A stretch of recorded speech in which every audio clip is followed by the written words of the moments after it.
মাগরিবের পরে কারোর সঙ্গে কথা না বলে এই দোয়াটি 7 বার পরে আল্লাহ তাআলার কাছে যা চাইবেন আল্লাহ আপনাকে তাই দান করবে। অভাবে আছেন, ঋণগ্রস্ত আছেন, মাথায় টেনশন, ঋণের বোঝা, বাড়িতে থাকতে পারতেছেন না, আল্লাহ সব আপনার পেরেশানি দূর করে দেবে ইনশাআল্লাহ, যদি আপনি আমলটি করতে পারেন। আমল মানুষের জীবন বদলিয়ে দেয়, আমল মানুষের জীবনকে পরিবর্তন করে দেয়। আল্লাহ তাআলা আপনার সব দোয়া কবুল করে নেবেন ইনশাআল্লাহ।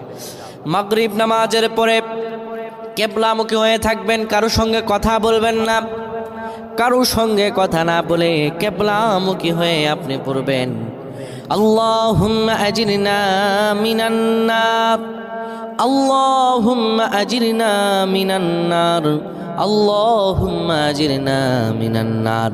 যদি এটি আপনি মাগরিব নামাজের পরে কারোর সঙ্গে কথা না বলে পড়ে 7 বার পরে দুটি হাত তুলে আল্লাহর কাছে দোয়া করেন, আল্লাহ জাহান্নামের আগুন থেকেও বাঁচাবেন এবং আল্লাহ আপনার সব দোয়াগুলো কবুল আর মঞ্জুর করে নেবেন। আল্লাহুম্মা আমিন।